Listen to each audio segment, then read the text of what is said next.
Para este vídeo decidí ponerme una camiseta de la sección de chicas de Inside, que es un crop top de hecho. Se cae todo. Sorry por el ruido, sorry por el ruido. Hola, buenas. ¿Qué tal? ¿Cómo están? ¿Bien? Yo también. No sé por qué pregunto, si es que nadie me responde. Pablo. La verdad es que nunca me había preguntado eso, ¿eh? He decidido que los lunes, no sé si se acuerdan de esa película que se llamaba Los lunes al sol. Es una película que yo solamente conozco el nombre porque nunca la he visto. Date la vuelta y vete. A lo mejor la debería de ver. Atención, ojo, ojo, atención. Creo que es un clásico o algo por el estilo. Inculto de mí. Cabeza de cebolla. Pero yo he decidido llamar los lunes a la sombra del arco iris. Vamos a aprovechar el rollo ASMR. A la sombra del arco iris. Y en este caso vamos a hablar de algo que a muchas personas nos preocupa. Yo antes no le daba tanta importancia, pero a medida que he ido creciendo y dándome cuenta de todas las represiones y cosas que me he ido autocensurando de mí mismo y prejuicios que me estoy intentando liberar, sí me importan. Y una de esas cosas es la plumofobia. Es una parte muy importante de la homofobia y especialmente de la homofobia interiorizada. Es para que le demos vueltas, para pensar. Sí, y sí sé que esto es un tema candente, es algo que le molesta a mucha gente. Así que si eres de esas personas que creen que sabe todo el tema y sientes ese rechazo y esas ganas de irte, te recomiendo que te quedes porque lo que vamos a hablar y los fenómenos como lo vamos a tratar, voy a intentar que sean por lo menos interesantes.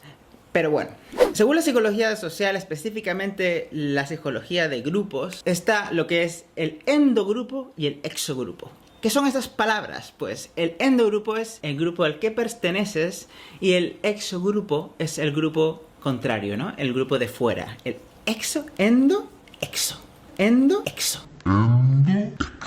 Claro, claro. Y si miramos a la sociedad, lo que sería el endogrupo dentro del gran grupo social que viene siendo, por ejemplo, el grupo de personas españolas, vamos a poner el ejemplo de España, que es donde yo vivo, tenemos a lo que serían las personas heterosexuales, que serían el grupo mayoritario, y el exogrupo, que sería el colectivo LGBT en este caso, porque es el ejemplo del que estamos hablando y lo que nos ocupa en este canal, ¿no? Algo que siempre suele pasar es que tanto un grupo como otro va a tender a ver a las personas del endogrupo, o sea, de su propio grupo, como más distintas y diversas, mientras que a las del exogrupo como más uniformes y parecidas. Es decir, más estereotipadas y con más características en común. Y va a tender a ser más permisivo con la gente de su grupo que con la gente de otro grupo.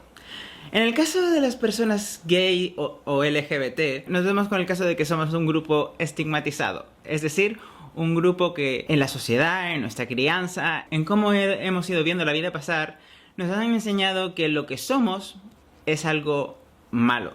La homosexualidad no es una enfermedad. La homofobia sí. Al menos a la gente de mi generación. No sé la generación futura, pero tanto mis generaciones pasadas como mi generación presente, los millennials, hemos vivido la homofobia o la LGBTI-fobia en nuestras propias carnes. Eso suele generar un cierto rechazo por parte de las personas que forman parte de la comunidad a querer realizar lo que se denomina una acción de movilidad social para parecerse lo menos posible o incluso desaparecer del colectivo LGBT. Y ahí vienen las frases como las de: yo no me identifico con el colectivo, yo no salgo a sitios de ambiente, yo no soy como los otros gays, no entiendo para qué tenemos el orgullo si ya tenemos todos nuestros derechos, yo no soy como las otras chicas, etc. Y uno de estos prejuicios, uno de estos estereotipos que caracterizan a los hombres gays es el ser femeninos. Se ve la feminidad como algo malo y específicamente se ve la masculinidad o la masculinidad tradicional como algo bueno, como un refuerzo positivo para que no te señalen con el dedo y digan maricón.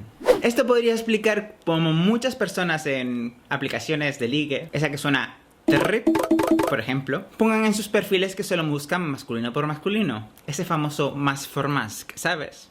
todos lo hemos visto. ¿Y en qué acaba todo esto? Pues que podemos tener efectivamente gays homófobos, tenemos mujeres machistas, tenemos negros racistas, y todo porque el sistema que está a su alrededor les obliga o les ha hecho pensar que su identidad no es válida y tienen que asemejarse lo más posible al grupo hegemónico.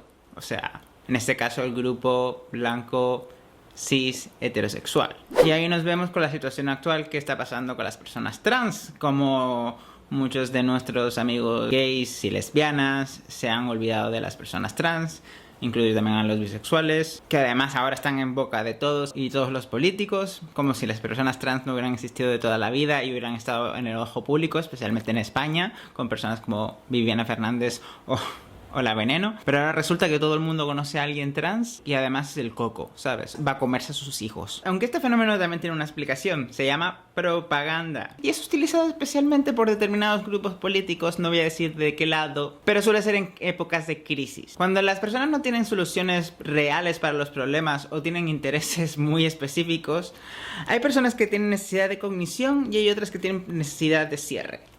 Y la necesidad de cognición es buscar varias soluciones al problema, es decir, alguien te da una solución al problema, pero tú intentas buscar otras más para intentar conseguir la mejor posible, y hay otras personas que no. O sea, a mí solucionan el problema, pero solucionamelo ya. Pues en las épocas de crisis lo que suele reinar son las soluciones de cierre. Es decir, esta es la solución al problema, yo te la estoy dando y te lo digo ya. ¿Por qué? Porque son más eficientes en épocas en las que la gente está desesperada. ¿Y quiénes solemos salir como la cabeza de turco en estas situaciones? La comunidad, amigos. Y sí, porque hoy serán las personas trans, pero pregúntale a una mujer estadounidense qué opina de que hayan perdido sus derechos reproductivos hace un par de meses, cosa que era absolutamente impensable. No hay que bajar nunca la guardia, porque esta gente está al acecho y te hacen despistarte de los problemas reales que existen en el mundo y a tu alrededor, y lo que importa de verdad, y dividen para vencer. Y eso es lo que voy a comentar de política. Tela, ¿eh? Tela. Solamente añadir que hay un estudio reciente que he visto y encontrado que está muy interesante. Bueno, y el estudio es de Marco Salvati, es de 2023, o sea, es de este mismo año, y además está fundado por la Asociación de Psicología Europea, además pues porque ganó un premio, o sea que tiene pocos sesgos, o sea, no tienen motivaciones monetarias por parte de ninguna empresa, que es una cosa que suele pasar bastante. Se enfoca básicamente en ver cómo los roles de la interiorización del estigma sexual o del rol sexual, diría yo más bien, identidad positiva en el plano LGB, no la T, porque solamente se tratan de personas gays, lesbianas y bisexuales, cisgénero, y el efecto de la masculinidad tradicional y cómo está relacionada esto en la autoefectividad en el papel del liderazgo. Bueno, y una de las cosas que se tienen que fijar bien cuando lean un artículo de este tipo es en la N, es el número de participantes que ha habido en el estudio, y en este caso son 449, que es una muestra bastante significativa de la población que estamos estudiando, así que por ahí empezamos bien. El método que se utiliza es ver el nivel de estigmatización que el participante tiene con respecto a su sexualidad y cuánto esta está interiorizada, y ver cómo esto se relaciona en sus creencias de la masculinidad tradicional y también en el caso de las lesbianas en la feminidad tradicional. Esto viene relacionado obviamente con lo que se suele llamar masculinidad tóxica, porque cuando la gente escucha masculinidad tóxica no quiere decir que lo masculino sea tóxico, sino que hay determinados aspectos que pueden hacer que tu comportamiento de sobrecompensación masculina sea tóxico, pero sea malo para ti y para los que te rodean. Y más yo diría, teniendo en cuenta los datos que desvela este estudio, que conclusión saca que a más aceptación de tu identidad sexual, con mayor capacitación para el liderazgo te percibes, lo cual es bastante curioso. Así que olvídense de reprimir su pluma, olvídense de reprimir quiénes son, explórense, hagan introspección, intenten recordar quién fue el primero que les dijo maricón en su vida y por qué se los dijo, y quizás el problema no sea suyo, sino del otro. Hagan el bien y no miren a quién, quiéranse mucho, y yo los veo el miércoles aquí en Pablo Vlogs. Denme un pulgar arriba, campanita y todo eso de YouTube. Venga, chao.